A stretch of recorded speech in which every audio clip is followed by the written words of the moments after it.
South Dakotans on both sides of the state have been pushing for quiet zones for railroads for decades now. Especially as the state's two largest cities continue to grow. Business owners say that the current noise coming from trains is bad for the community. Austin Goss tells us more about this issue from the Pier Newsroom.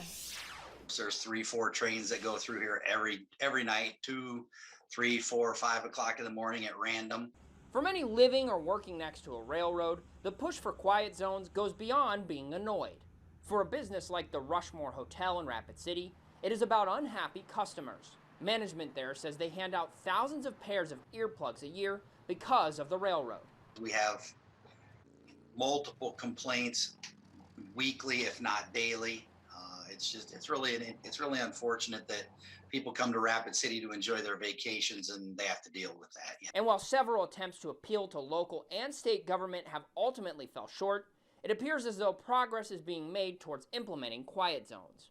Wednesday, the State Railroad Board and Railroad Authority held a virtual meeting to discuss quiet zones and how they could be implemented statewide.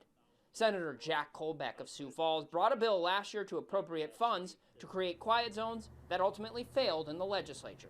The way I understand it, and just by talking to the committees, that they felt that the money that was available through the Department of Transportation could be used elsewhere, and also the fact that people from other areas of the state felt that the cities or the municipalities should be responsible for that. Opponents argue that they can make railroad intersections less safe. However, advocates like Colbeck point out that trains can still blow their horn in an emergency, and other additional safety measures are put into place in quiet zones, like blockades. Cars cannot go around it, pedestrians cannot walk around it, which makes it safer than what we have today. And so when they go through those quiet zones like that with that type of structure to warn motorists and or pedestrians, they do not have to blow their whistle according to federal regulations. While legislation to enact quiet zones across South Dakota failed this past legislative session, the hope is that cooperation between the federal, state, and local governments can get something across the finish line next year.